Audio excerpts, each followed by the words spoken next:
नमस्कार दर्शकों, news today के इस बुलेटिन में आपका स्वागत है, जहां हम चर्चा और विश्लेषण करते हैं आज की महत्वपूर्ण खबरों का।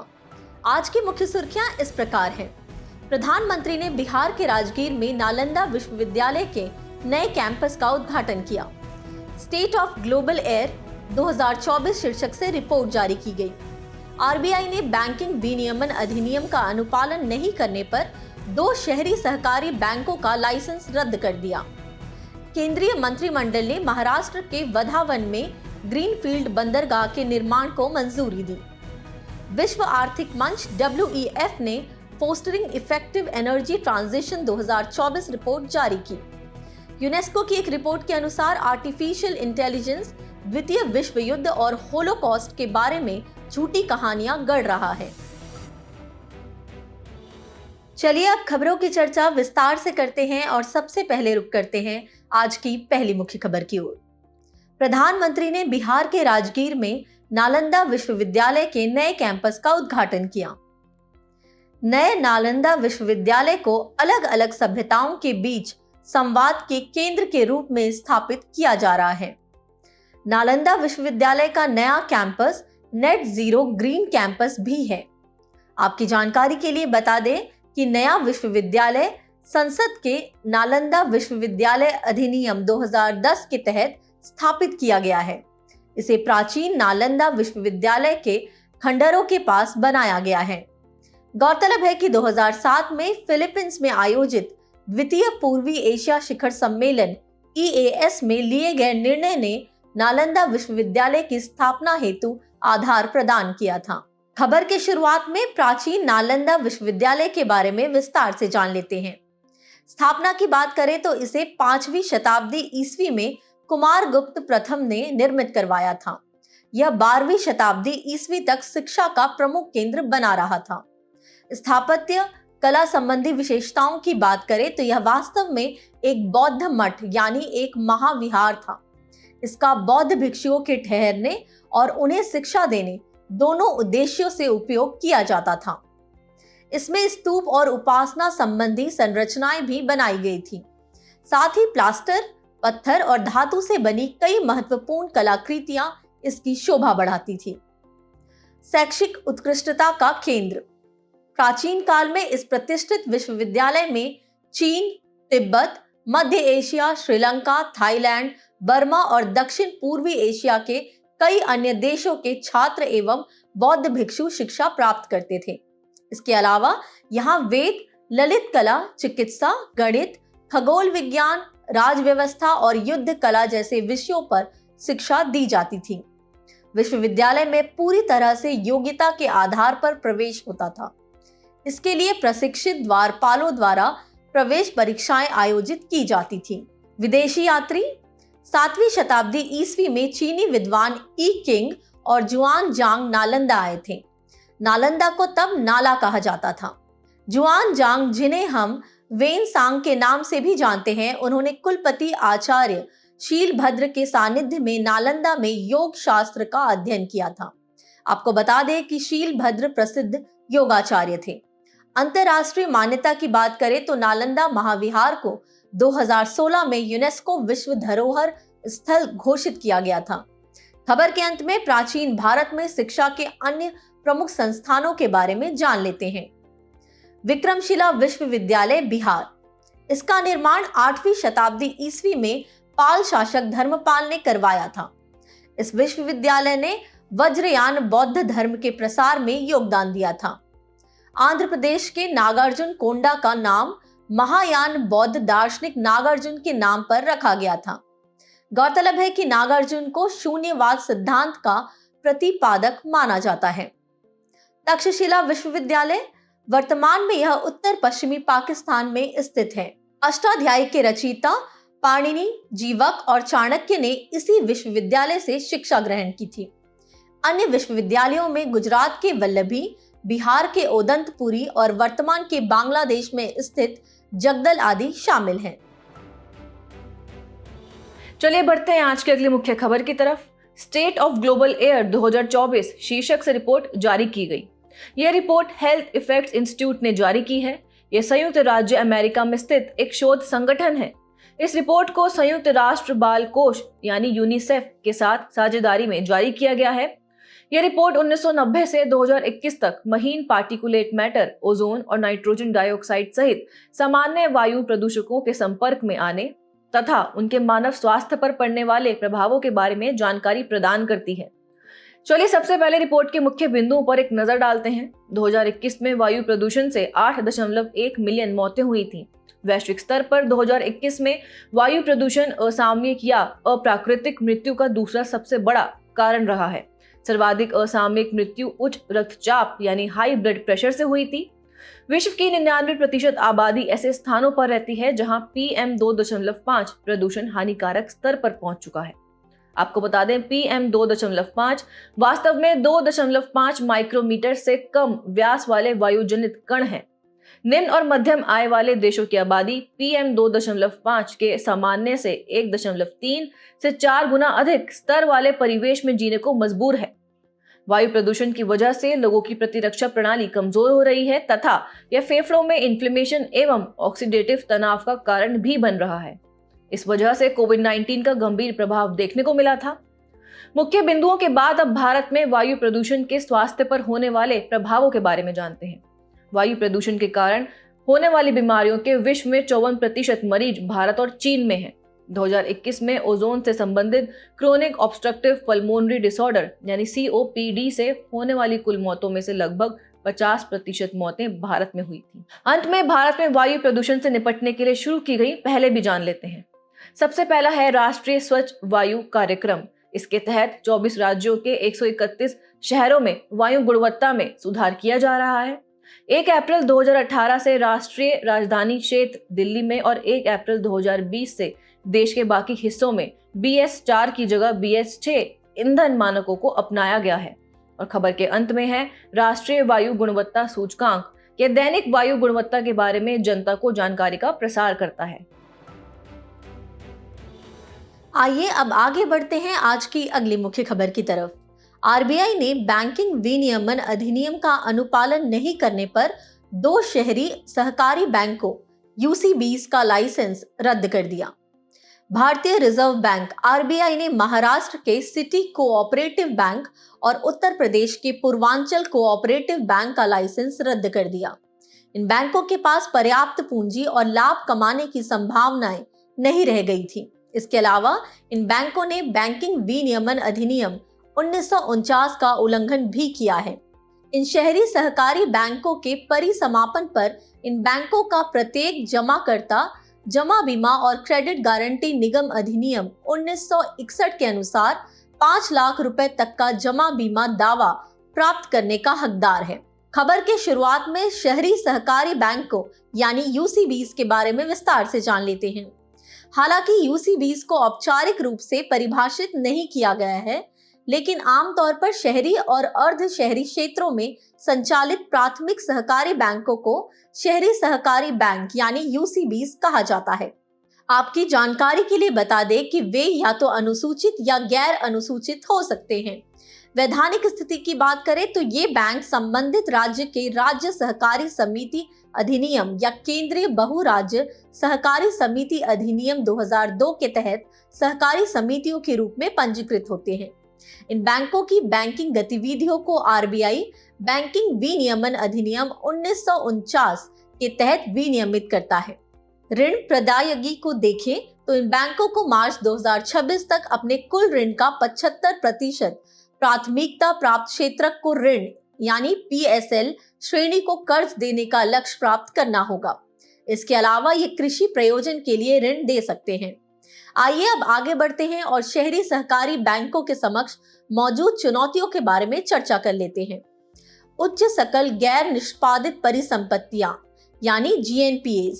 RBI की वित्तीय स्थिरता रिपोर्ट के अनुसार सितंबर 2023 तक UCBs की सकल गैर निष्पादित परिसंपत्तियां बढ़कर 10.9% हो गई थी।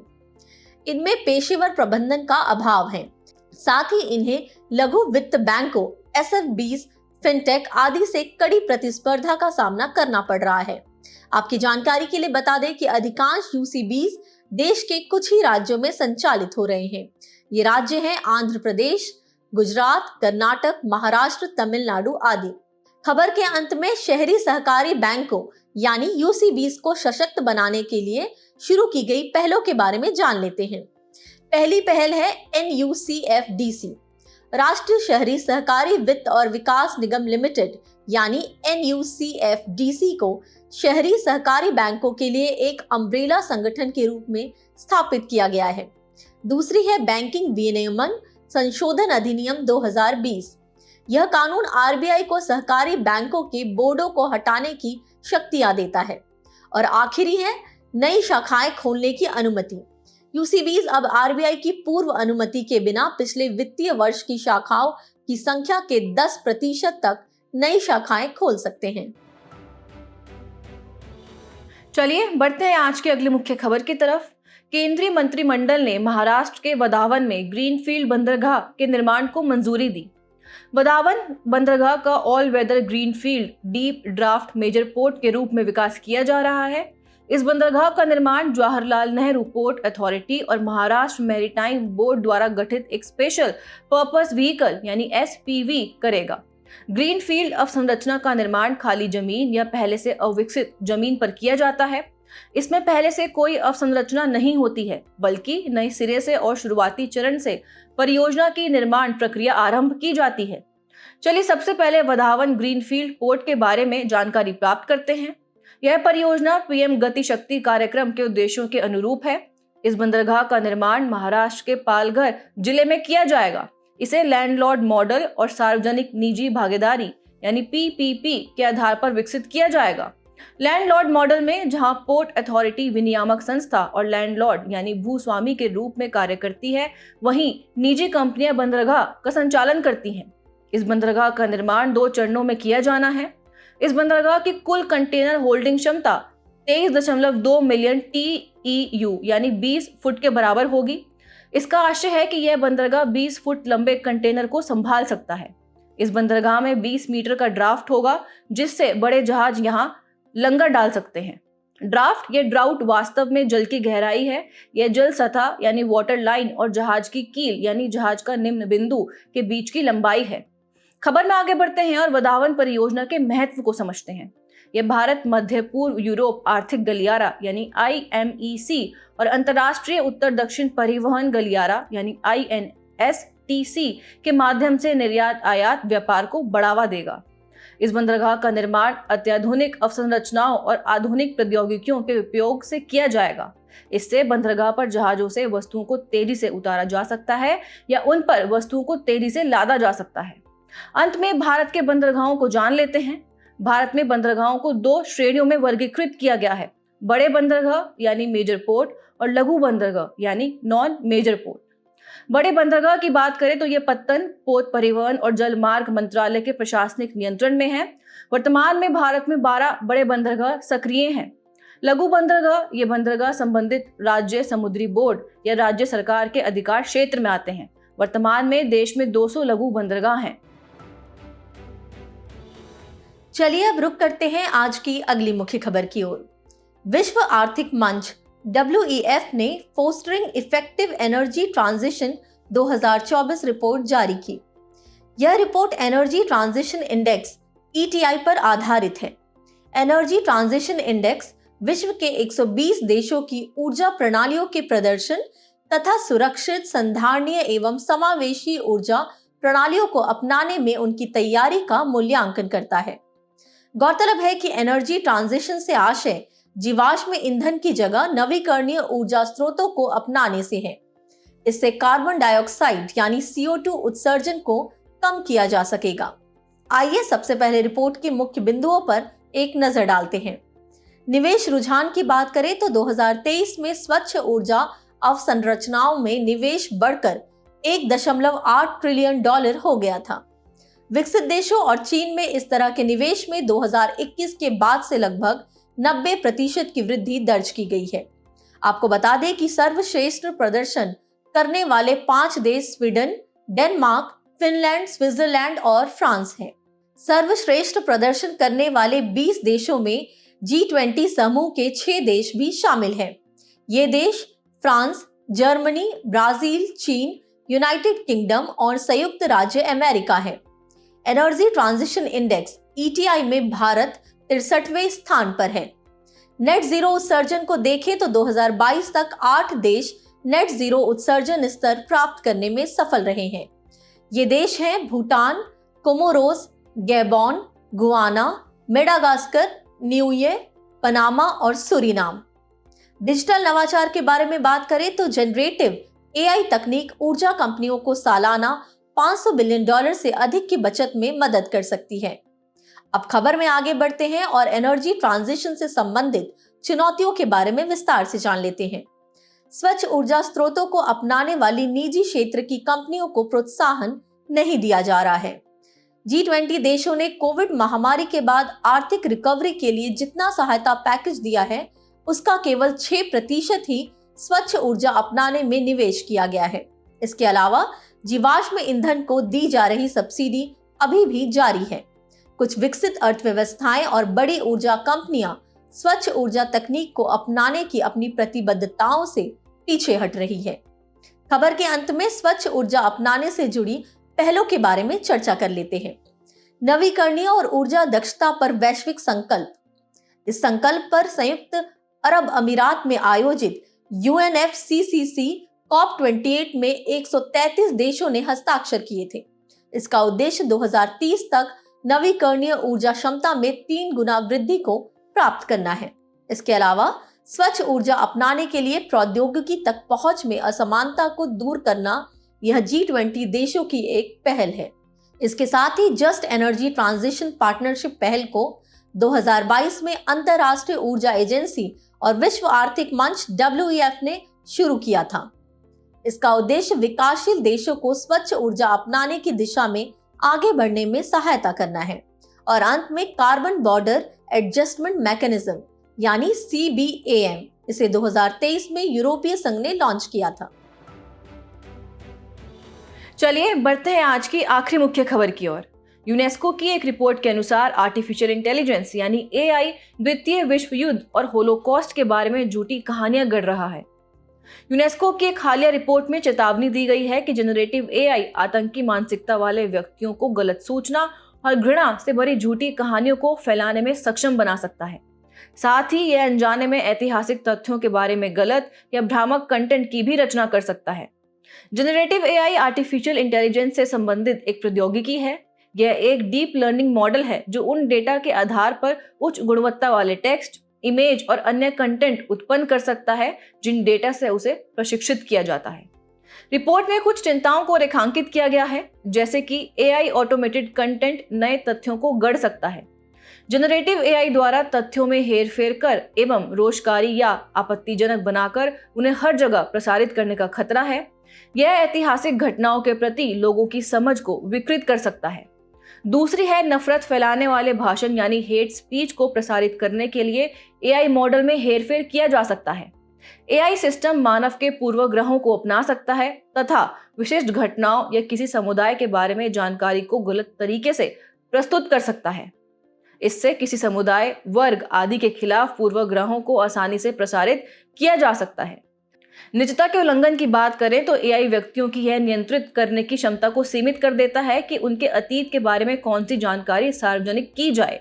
और अंतिम है पारदर्शिता का अभाव और एल्गोरिथम संबंधी पूर्वाग्रह। सामान्यतः यह पता नहीं चल पाता है कि AI सिस्टम को किन डेटा के साथ प्रशिक्षित किया गया है। यह जानकारी भी सार्वजनिक नहीं हो पाती है कि एल्गोरिथम ये कैसे तय करते हैं कि किस कंटेंट को प्राप्त करना, उत्पन्न करना या प्राथमिकता देना है। अंत में रिपोर्ट में की गई मुख्य सिफारिशें जान लेते हैं। पहली है AI सिस्टम के सूचना प्रबंधन के मानकों की निगरानी और मूल्यांकन। ऐसा कंटेंट जो किसी व्यक्ति के अधिकारों और प्रतिष्ठा को नुकसान पहुंचाता हो, उसे प्राथमिकता के आधार पर प्राप्त करने या उत्पन्न करने से रोकने पर जोर देना चाहिए। और दूसरी है AI सिस्टम के डिजाइन में नैतिक मूल्यों को समाहित करना।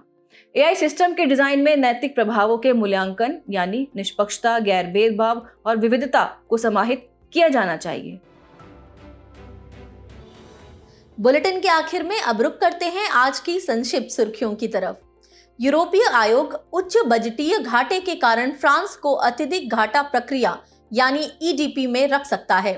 EDP सुनिश्चित करती है कि यूरोपीय संघ के सदस्य देश अत्यधिक घाटे को कम करने के लिए उचित नीतिगत उपाय करेंगे। केंद्रीय मंत्रिमंडल ने खरीफ फसलों के लिए न्यूनतम समर्थन मूल्य को मंजूरी दी है। एमएसपी सरकार द्वारा घोषित वह न्यूनतम मूल्य दर है जिस पर किसान सरकार को अपनी फसल बेचते हैं।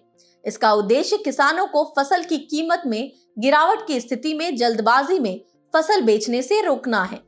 राष्ट्रीय मुद्रीकरण पाइपलाइन यानी एनएमपी ने 3 वर्षों में 3.85 लाख करोड़ रुपए मूल्य की परिसंपत्तियों का मुद्रीकरण किया है। एनएमपी भारत सरकार की परिसंपत्तियों के मुद्रीकरण के लिए शुरू की गई एक पहल है। कोल इंडिया ने बंद पड़ी 23 खदानों को राजस्व साझाकरण मॉडल के आधार पर निजी कंपनियों को सौंपा है। निजी कंपनियों को इन खदानों से अर्जित राजस्व का न्यूनतम 4% सरकार को देना पड़ेगा। अनुबंध की अधिकतम अवधि 25 वर्ष है। नासा के Mars atmosphere and volatile evolution orbiter ने मंगल ग्रह पर बैंगनी रंग की ऑरोरा लाइट्स को कैप्चर किया है। मावेन को 2013 में लॉन्च किया गया था। यह मंगल ग्रह के ऊपरी वायुमंडल का अध्ययन करने के लिए समर्पित पहला मिशन था।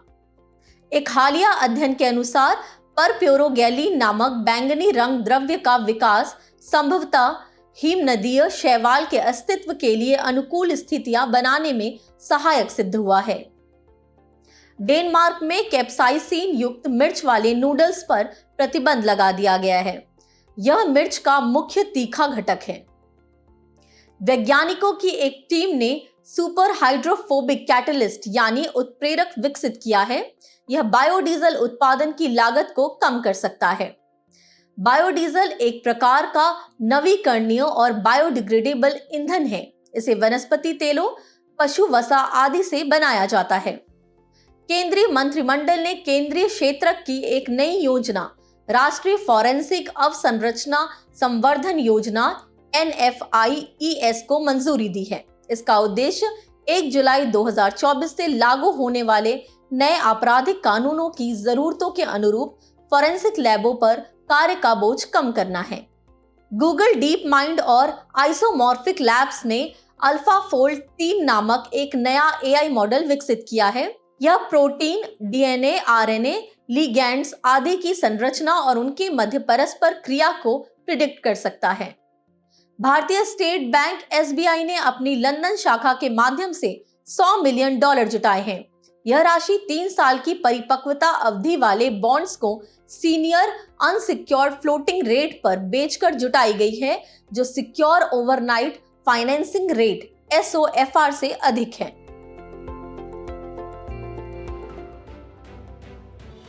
जाने से पहले आपकी समझ की परीक्षा के लिए डालते हैं एक नजर हमारे स्पेशल सेगमेंट प्रश्नोत्तरी पर।